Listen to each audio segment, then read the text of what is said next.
Bueno, no voy a entrar en tanto detalle sobre la reforma tributaria porque la respuesta franca y honesta es que todo está en discusión en este momento. Esta es una semana decisiva para la reforma tributaria porque estamos terminando de afinar todo, estamos haciendo los cálculos y el próximo lunes, 1 de octubre, pues vamos a presentar el proyecto de ley. O sea, estamos en la recta final. ¿Cuál es la intención? Y con esto pues le respondo parcialmente a la pregunta. La intención es la siguiente. Cuando uno mira cómo está Colombia en materia económica, encuentra que pues en realidad estamos pasando por un gran momento, Tenemos una economía muy balanceada, un crecimiento que está muy cercano al potencial, una inflación que está en el justo punto medio de la banda que ha establecido el Banco de la República, tenemos prácticamente equilibrio fiscal, pues un déficit, pero un déficit muy moderado, tenemos una situación externa también muy sólida.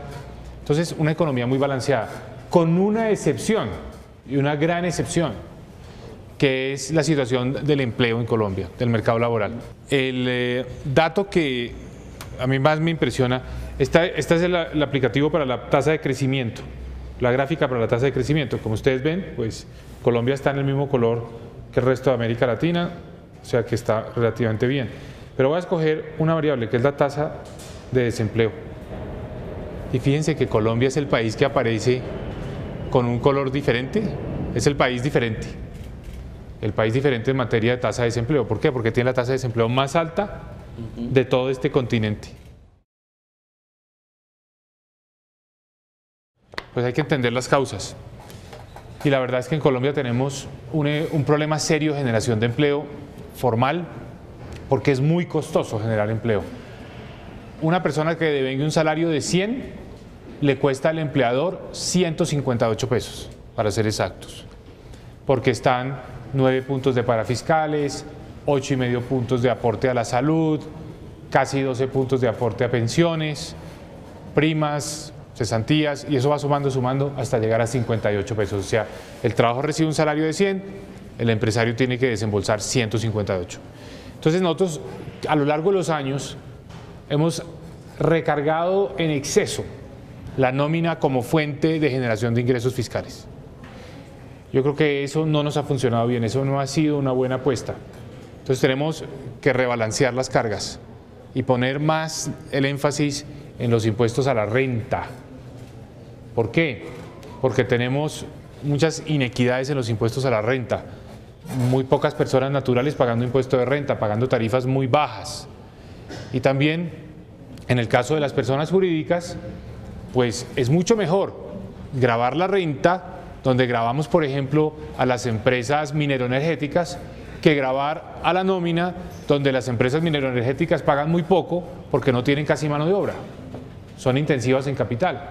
Entonces nos conviene más a la renta, porque al poner el gravamen a la renta, pues pagan las empresas que hoy están teniendo el mejor momento, que son las empresas mineroenergéticas. Mientras que si dejamos los impuestos en la nómina, pues estamos castigando a los sectores que generan empleo, que es lo que necesitamos en este momento. Entonces vamos a rebalancear las cargas. No vamos a generar un peso más de recaudo, pero sí vamos a rebalancear las cargas de forma tal que tengamos un poco más de impuesto de renta y que al mismo tiempo podamos aliviar los impuestos a la nómina. Más renta, ojo, y sin subir tarifas, sin subir las tarifas. Eso es muy importante. Aquí no vamos a subir las tarifas. Es simplemente buscar una mayor eficiencia en los impuestos a la renta. ¿Pero tampoco bajarían? Eso es lo que estamos discutiendo, si hay espacio o no para que bajen. Pero la idea es mejorar la eficiencia del impuesto de renta para poder liberar un poco la carga de impuesto de nómina.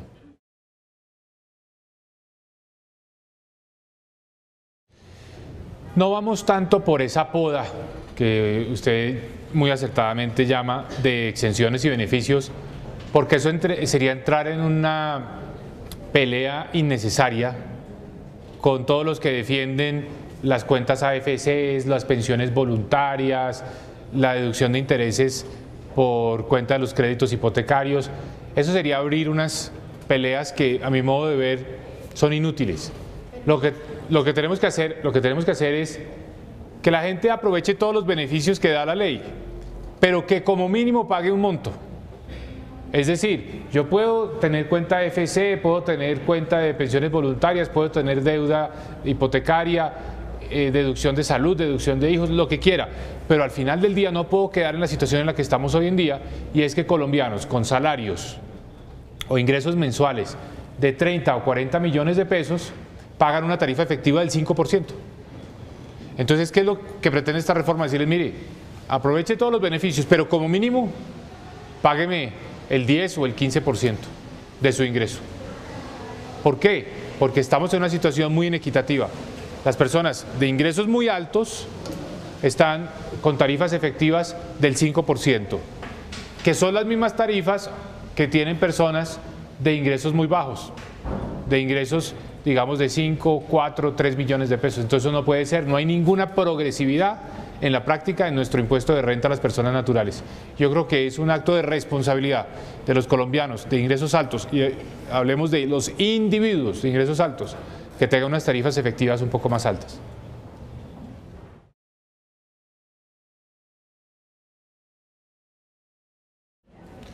Precisamente por eso tenemos la idea de eliminar algunos de los impuestos a la nómina, para que entonces haya una menor barrera a formalizarse. Muchas veces al empresario informal lo que lo frena, lo que se convierte en el verdadero obstáculo es que al pasar a la formalidad tiene unos impuestos muy altos, en particular en la contratación de mano de obra, y por eso hay tanta persona que no la contratan.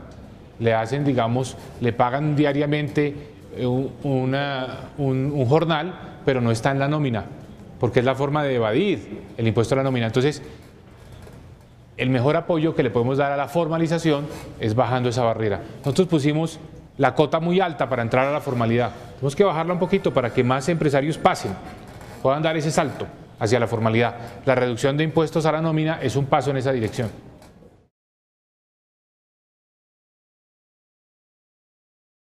Hay varios temas. Está el de la progresividad en el impuesto de renta, que es una necesidad. Nosotros tenemos un sistema tributario que no mejora la distribución de ingresos en Colombia, que no reduce la desigualdad. En cualquier país desarrollado, los impuestos son un mecanismo redistributivo. Pagan más que proporcionalmente las personas de mayor capacidad económica. En Colombia, las mediciones de desigualdad, por ejemplo, el coeficiente de Gini, antes y después de impuestos son prácticamente iguales. Es decir, los impuestos no contribuyeron en nada a reducir la desigualdad.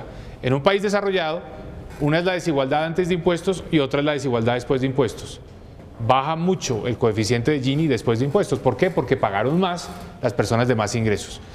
Entonces, ¿qué queremos hacer? Primer tema, que el sistema tributario realmente ayude a reducir la desigualdad en Colombia. ¿Cómo?